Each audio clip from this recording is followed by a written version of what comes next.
영광, 소요리 문답이라는 것이 있습니다. 우리가 믿는 내용을 문답 형식으로 정리한 것입니다.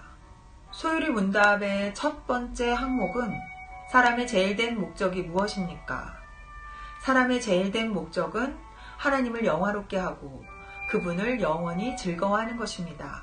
라고 되어 있습니다. 사람의 목적은 요컨대 하나님의 영광입니다. 문제는 신앙이 말로만 떼어지는 것이 아니라는 사실입니다.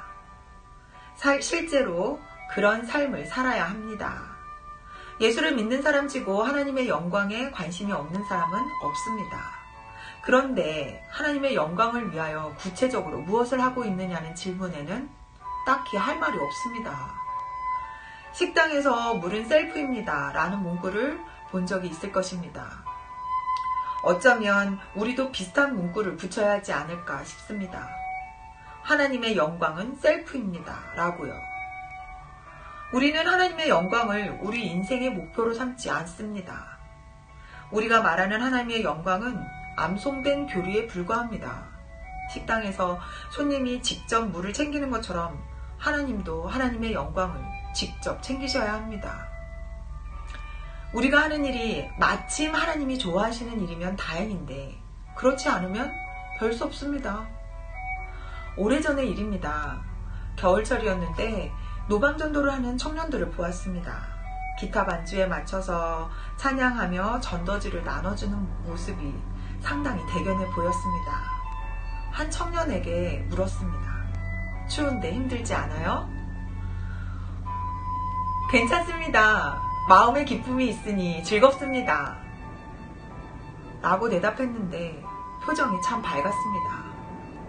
그런데 저는 이게 아닌데 라는 생각이 들었습니다. 말장난일까요? 그 얘기를 액면 그대로 받아들여서 생각해보세요. 만약에 마음에 기쁨이 없으면 어떻게 하겠다는 뜻입니까? 자신의 마음이 기쁘지 않으면 하나님께서 아무리 원한다 하실지라도 그 청년은 그것을 하지 않겠다는 뜻이 아닐까요? 물론 그 청년이 그렇다는 것이 아닙니다. 그래서 액면 그대로 생각해보자는 말이었습니다.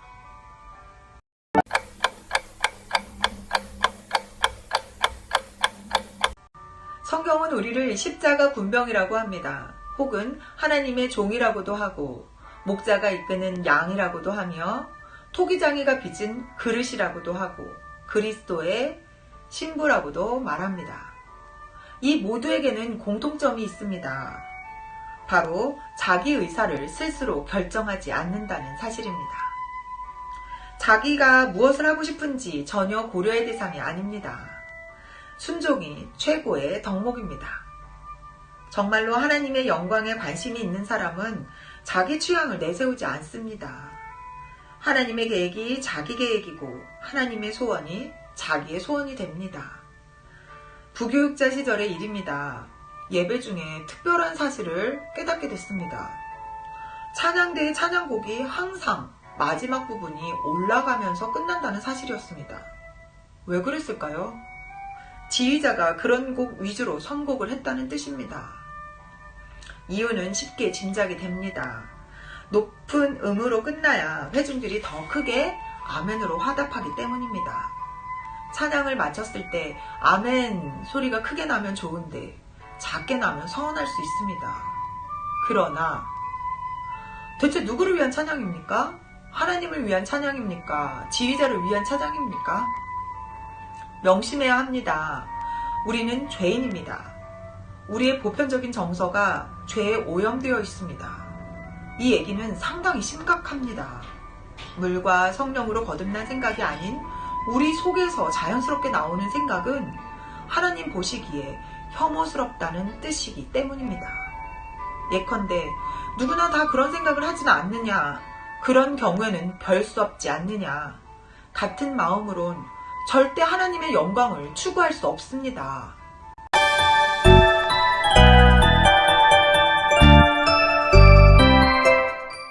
교회에서 가장 듣기 싫은 말 중에 하나가 별 수 없습니다 라는 말입니다. 대체 무엇이 별 수 없을까요? 이런 경우는 별 수 없지 않습니까? 저도 안 그러려고 했는데 별 수 없습니다. 별 수 없죠? 그럼 어떡해요? 이런 경우에 별 수 없다는 것이 어떤 뜻일까요? 별 수 없어서 어떻게 하기로 했다는 얘기입니까? 죄다 어지간하면 신앙 원칙을 지키려고 했는데 여건이 따라주지 않았습니다. 라는 뜻이었습니다. 신앙을 지키고 싶은 마음은 없지 않지만 사정이 여의치 않아서 그렇게 못한다고 할 때 별 수 없다는 말을 씁니다. 별 수 없다는 말은 그럴 때 쓰는 말이 아닙니다. 기왕이면 세상에서 잘 살고 싶은데 신앙을 지키며 세상에서 잘 사는 것이 불가능해서 별 수 없이 세상을 포기했다고, 세상 욕심을 포기했다고, 세상 성공을 포기했다고 할 때 써야 합니다. 별 수 없다는 말로 포기하는 것은 언제나 세상이라 해야지 신앙이 되어서는 안 됩니다. 이런 경우에 신앙을 지키지 않아도 별 수 없다라는 말은 우리가 할 수 있는 말이 아닙니다. 이런 경우에는 세상에서 손해를 봐도 별 수 없다라고 해야 합니다. 이런 경우에는 세상을 그만 살아도 별 수 없다라고 한 사람을 순교자라고 해서 그 자손까지 칭송합니다. 신앙은 우리한테 언제나 최고의 가치입니다. 다시 한번 말씀드립니다. 사람의 제일 된 목적은 하나님을 영화롭게 하고 그를 영원히 즐거워하는 것입니다.